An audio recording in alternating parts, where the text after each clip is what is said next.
पलविशा, आप भी इसके ऊपर एक राय दें कि ये एक बाकायदा तारीख है पीछे इंडिया की पाकिस्तानी सरजमीन के ऊपर दहशतगर्दी की। हम वो केस शायद दुनिया को वैसे प्रेजेंट नहीं कर सके, यहाँ पर इल्ज़ाम हमारी तरफ लग जाता है पाकिस्तान दहशतगर्दी फैला रहा है। बहुत शुक्रिया नदीम मलिक साहब। दरअसल इस जंग से पहले दुनिया हमारी बात ऐसे सुनती भी नहीं थी, और चूंकि दुनिया में एक वेस्टर्न कैपिटल्स में जो इंडिया है उसकी लॉबी बहुत स्ट्रांग है और उसके पीछे इजराइल खड़ा हुआ है।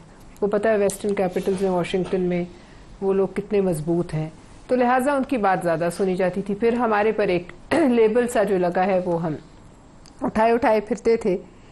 और जैसे कि न्याजी साहब ने कहा, मैं इसको काफ़ी हद तक ठीक समझती हूँ कि जाफ़र एक्सप्रेस के वक़्त हमें शायद हम मचाना भी चाह रहे थे शोर, जिस तरह हमें मचाना चाहिए था, लेकिन उस वक़्त वहाँ जो एक लोकल हालात और वाक़यात बलूचिस्तान में ऐसे पैदा कर दिए गए कि उसमें सारा मामला। लेकिन उस वक्त ये पूरी दुनिया में डेलीगेशन जाने चाहिए थे, प्रेजेंटेशन वहाँ देनी चाहिए थी वेस्टर्न कैपिटल्स में कि ये कुछ हो रहा है बलूचिस्तान के अंदर। सैबोटाज करने के लिए बलूचिस्तान में से ही लोगों को पीछे लगा दिया गया। आपको पता है, फिर धरने शुरू हो गए and so on and so fourth, लेकिन वो मामला उसमें दब गया। ये हमारी, मैं समझती हूँ, कमजोरी थी। जाफर एक्सप्रेस एक ऐसा वाकया था जो पहलगाम से 100 गुना ज्यादा बड़ा इम्पैक्ट वाला वाकया था।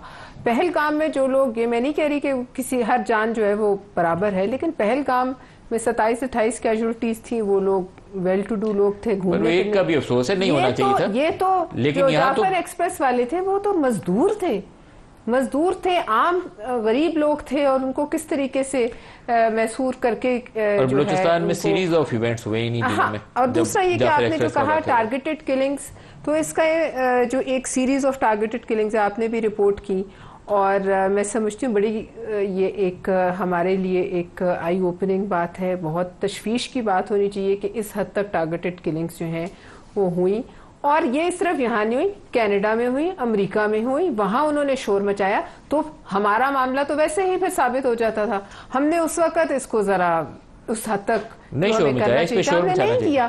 जाफर एक्सप्रेस पे भी 2-4 दिन हमने शोर आपस में मचाया, एक दूसरे से अफसोस किया। और एक जो ये हमारी रिवायत है ना, सॉरी टू से, मैं सेनेट की मेंबर हूँ, ये बाकी हमारे कॉलीग्स नेशनल असेंबली के मेंबर्स हैं, हम लोग जो हाथ उठा के सबसे पहले फातिहा पढ़ते हैं ना, उससे पहले हमें ना अपने गिरेबानों में झांकना चाहिए कि क्या हमारा यही फर्ज रह गया। हम फातिहा जो गुजर गया, जैसे जिस जुल्म से गुजरा, जिस तारीख राह में वो मारा गया, हमारा काम है फातिहा। मैंने उठ के कहा था कि इससे पहले कि हमारी फातिहा पढ़ी जाए, आप जरा इसके मुहर्रिकात पे भी गौर करें। ये बेहिसी की इंतहा है कि आप सिर्फ ये समझें कि आपका ये फर्ज है। जो शहीद हो गया उसको हम ना भी फातिहा पढ़े तो उसको हमारी दुआ की जरूरत है। जो पीछे अटैकर्स हैं, जो उसके तो पीछे इस पर एक बड़ी डिबेट होनी चाहिए, उसके ऊपर डिबेट होनी चाहिए।